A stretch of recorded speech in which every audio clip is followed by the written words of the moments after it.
Welcome to the Reed Report, where we are about to talk about free agency, specifically the Lakers, the moves that the Los Angeles Lakers have been making in free agency, a completely new team. You of course still with Anthony Davis and LeBron James, and they just broke news that Taylor Horton Tucker is going to stay on 3 years. I believe, whoa, she just broke that news. Yep.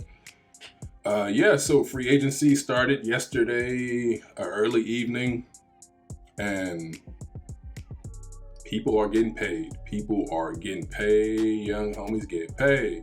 They getting paid, and but the Lakers have made moves, made some really big moves to a completely new makeover. They just added Carmelo Anthony today. They added Trevor Ariza yesterday. Dwight Howard back with the Lakers for the third time. So is Trevor Ariza back with the Lakers for the second time. They got Malik Monk, Wayne Ellington. I think Ken Bazemore is on his way. And of course, you remember they also got Russell Westbrook in a trade last week with the Washington Wizards. They sent what's their name? Kyle Kuzma, Montrezl Harrell, and KCP over to Washington, along with I think 1 or 2 draft picks. But yeah, this is what's going on. And today on the Reed Report, we're just here to talk about what I think about the moves, the new look Laker team. You know what everybody's saying, and you know what everybody's going to say. There's a lot of Laker haters, a lot of LeBron haters, and I can't knock people for that part. I don't blame them. But they're saying that this thing is going to go up in flames. It's not going to work out.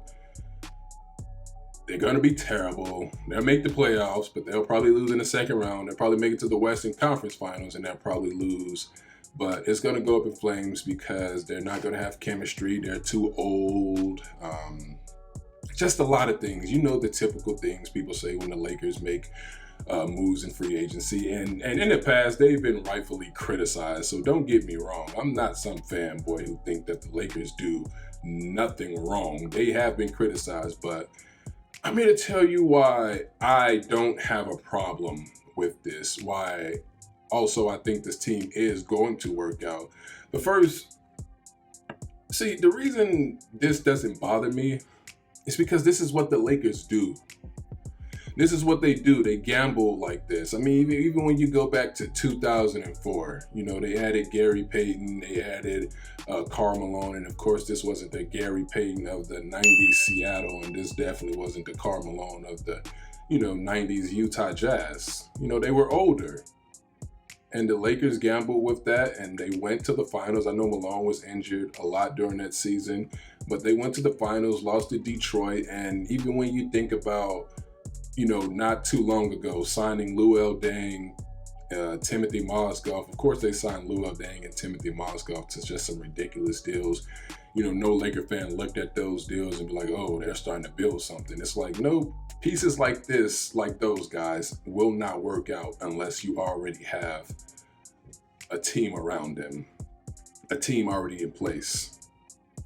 That's why the Timothy Mozgov, Luol Deng type stuff was just like, what are you guys doing?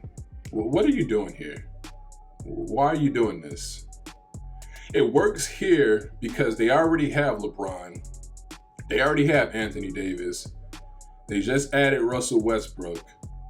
So now you can add guys like Carmelo. You can bring Dwight Howard back, Trevor Ariza, Malik Monk, and mainly focusing on just what I want to talk about are the older guys who were superstars in the past, and they are not the superstars they were then today, like Dwight Howard and Carmelo Anthony. So you can add these guys because you already have a team around, and you know that during the season, if this isn't working out, you can always just cut bait. You're not on the books to pay them a huge lump of money like you did with Luol Deng. So that's why this situation right here is totally fine, because I personally think it's going to work out, but I think that they understand that there's still a trade session during the season that they can also pursue if this isn't working out. Like when Wade went to Cleveland, a few years ago, we knew that wasn't going to be the same as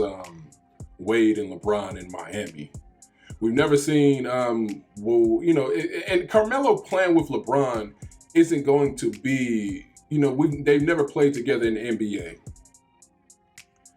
And it's not going to be a situation to where like they are the ones arguing about shots and just, all that. None of that stuff is going to happen with these two. The main focus, I think, for a lot of people is Russell Westbrook and LeBron James. And I personally refuse to. I've always said that LeBron would be Russ's last, hope if he wants to win a championship, Russell Westbrook.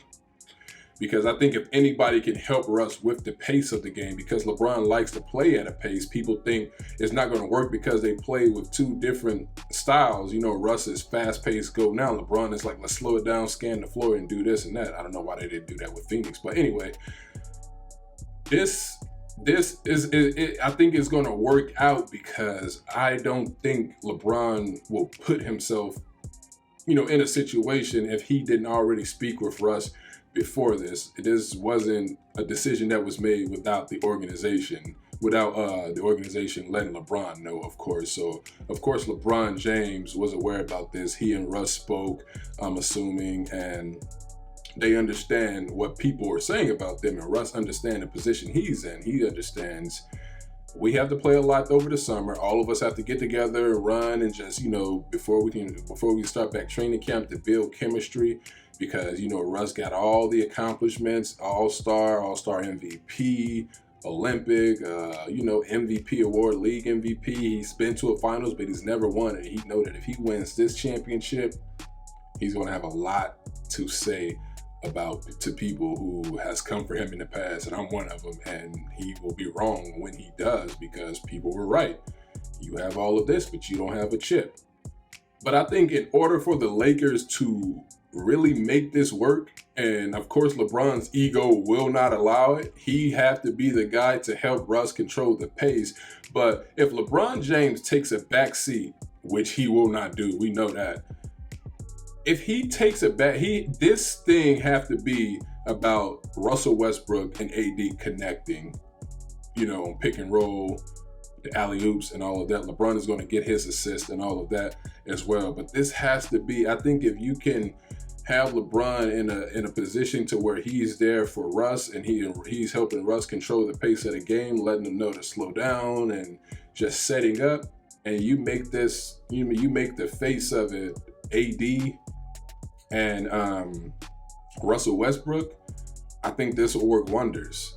Melo potentially could be the guy off the bench for the Lakers, with Dwight Howard being the man in the middle, getting the rebounds for him and catching those lobs every once in a while from, the other point guards. But I think this situation is going to work out for the Lakers. Of course, I think, like I said previously, they're going to, I guarantee you they're going to lose the first game of the season. They're going to get blown out by whoever they play, and everybody's going to be writing, the sky is falling in LA, time to blow it up, trade them away. The Lakers need some pieces that can help. Of course, they're going to try to make it all about LeBron's and his fifth ring. But me personally, this ain't about LeBron for me. This is about the Lakers. I'm a Laker fan. I care if the Lakers win a championship, not LeBron James.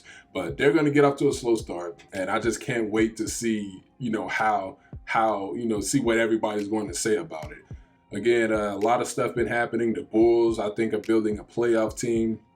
My only knock on the whole thing with DeRozen is, at this point in your career, it should have been about trying to get a championship. I'm not saying he should have came to LA.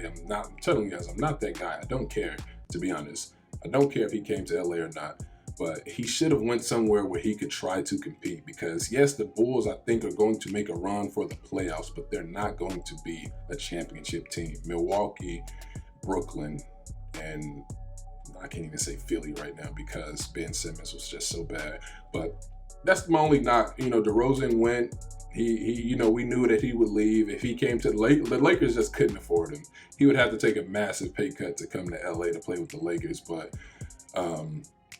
yeah, the Bulls did that. You got Rudy Gay went to Utah. Mike Conley staying in Utah. The only team, the most disappointing team of free agency so far is most definitely the Dallas Mavericks. They are just setting Luka up to be another first-round exit. And this time around, when you think about the moves everyone else making, and let's all pray that Clay can come back, and be, an effective player. Dallas may be just playing for a play-in. Like, I'm not even it's like, what are you doing out there? Like, what type of moves are you trying to make for Luka? Because this man, the Mavericks are just another first-round exit waiting to happen. They've been the biggest disappointment. I haven't heard too much from Boston either, but Steph re-signed with the Warriors, 4 years. He's the second player ever to get a $200 million contract. So congratulations to Stephen Curry on that. Trae Young got his $200 million from Atlanta. A lot of people been getting paid. Cameron Payne staying in Phoenix, but yeah, those are my thoughts on the Lakers in free agency so far. Of course, things are still probably going to be happening, so we'll keep an eye out on that. I had to come back. I was in the middle of editing the video you just saw, but the Lakers just added Kendrick Nunn to their roster. Meaning, this is potentially the steal of free agency, especially for the Lakers. Because you got a guy now who's going to be coming off the bench, and he could be in contention for Sixth Man of the Year. Kendrick Nunn was with the Miami Heat last year, and they went to the NBA Finals. He only averaged 6 points, but he was a rookie then. And last season, regular season, he shot 43%, 44% from the field, 35% from the three, averaged 15 points. This year, he averaged nearly 15 again. And he played in 56 games, started in 44. I know I'm just reading the numbers here. I didn't watch the Heat much, but I know the development and the potential of Kendrick Nunn. And this year he shot 38% from three and almost 50% from the field. So this adds an entire different, dynamic for the LA Lakers in terms of what they want to do and what they already have. So we're going to continue to follow this and just bring you more videos. I just wanted to add that in there because they just broke the story, but wow.